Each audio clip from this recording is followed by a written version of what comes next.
Isang mapagpalang araw sa ating lahat, mga kapatid. Ako muli si Adrian Bernales ng Batch 3 at ito ang aking daily devotion. Ang ngayong araw ay pag-uusapan natin ay kung paano gumawa ng sermon. At ito ay nakabase sa ating Bible verse na Timothy chapter 2 verse 2.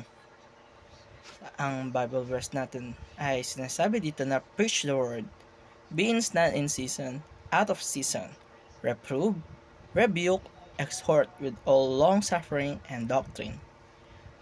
Kung kaya, ang ibig sabihin naman ng homiletics is the art and skill of preparing and delivering a Bible-based sermon or message. Sa madaling salita, ito ay isang sining at disiplina ng pagbabahagi ng salita ng Diyos sa tamang paraan at hindi lang basta-basta nagsasalita sa harap ng tao, kundi hayaan natin ang Diyos mismo ang magsalita sa pamamagitan natin.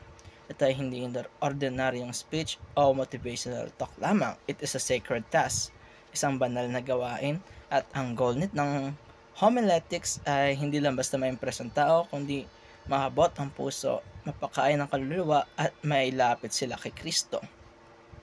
At para mas magkaroon tayo ng malalim na pagkakaintindi dito, mayroon tayong tatlong teachings patungkol sa preaching na ito. Una-una, preaching is not about style, hype, or charisma. Hindi ito tungkol sa kung gaano tayo kagaling magsalita, kung gaano tayo ka-hype ang delivery, o kung gaano tayo ka-charismatic. Pwede tayo maging energetic, lively, and passionate. But at the end of the day, hindi ito isang palabas lamang. Hindi ito isang performance. Ang center dapat ng bawat sermon natin ay si Jesus at hindi ang ating sarili o ang speaker. Kalaway, preaching is telling God's truth, not opinions. Ang tunay na pangangaral ay pagbabahagi ng katotohanan mula sa Diyos. Hindi opinion ng tao, hindi ito tungkol sa kung ano lang ang popular o maganda pakinggan. Minsan, mahirap ang katotohanan. Minsan, masakit, pero kung ito ang sinasabi ng Diyos, then we preach it with boldness and love. Ikatlo ay preaching means being a mouthpiece of God. Pag tayo nangangaral o nagbabahagi ng salita ng Panginoon, we become instruments. Para tayong mikropono na hindi tayo ang source ng sound kundi ang Diyos.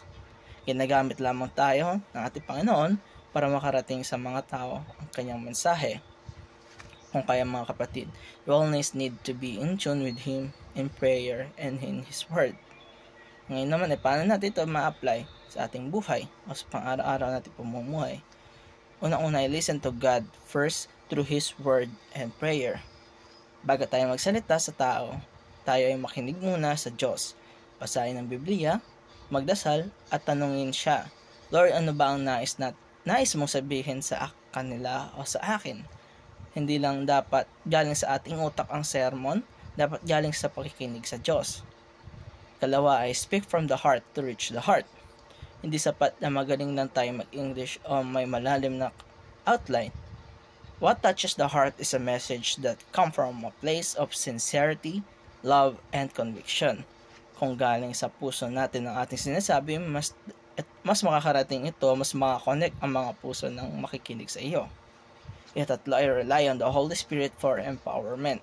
Hindi natin kaya ito mag-isa, kaya kahit gaano ka pa ka-prepared, kung walang Holy Spirit, wala ring tunay na impact.